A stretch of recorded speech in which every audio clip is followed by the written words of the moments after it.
அவர் திரளான ஜனங்களை கண்டபொழுது அவர்கள் மேய்ப்பனில்லாத ஆடுகளைப் போல தோய்ந்து போனவர்களும் சிதறப்பட்டவர்களுமாய் இருந்தபடியால் அவர்கள் மேல் மனதுருகி.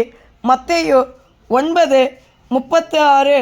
எனக்கு அன்பான தேவ பிள்ளைகளே, இந்த நாளிலும் கூட கர்த்தர் நமக்கு கொடுக்கிறதான வார்த்தை, ஆண்டவர் திரளான ஜனங்களை கண்ட பொழுது அவர்கள் மேய்ப்பனில்லாத ஆடுகளைப் போல சிதறப்பட்டவர்களாக இருந்தபடியால் அவர்கள் மேல் மனதுருகினார்னு சொல்லி பார்க்கிறோம்.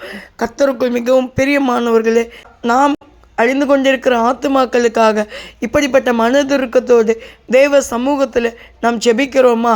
தேசத்தின் அக்கிரமங்களின் நிமித்தம், பாவங்களின் நிமித்தம், தேசத்தில் காணப்படுகிற அருவருப்புகளின் நிமித்தம் ஜனங்கள் மீட்கப்பட, ஜனங்கள் மீது நமக்கு ஒரு மனதுருக்கத்தை ஆண்டவர் தரும்படியாக நாம் கர்த்தரிடத்தில் நாம் ஜெபிக்கும் பொழுது கர்த்தர் எப்படி இந்த திரளான ஜனங்கள் மெய்ப்பனில்லாத ஆடுகளைப் போல் சிதறப்பட்டு இருந்தபடியினால் அவர்கள் மேல் மனதுருகினாரோ, இன்றைக்கு நாமும் கூட அழிந்து கொண்டிருக்கிற ஆத்துமாக்களுக்காக தேவ சமூகத்தில் மனதுருகி ஜெபிக்கிற ஒரு ஜெப ஆவியை ஆண்டவரிடத்தில் நாம் கேட்கும் பொழுது நமக்கும் கர்த்தர் இப்படிப்பட்ட மனதுருக்கத்தை நம் ஆண்டவர் தருவார்.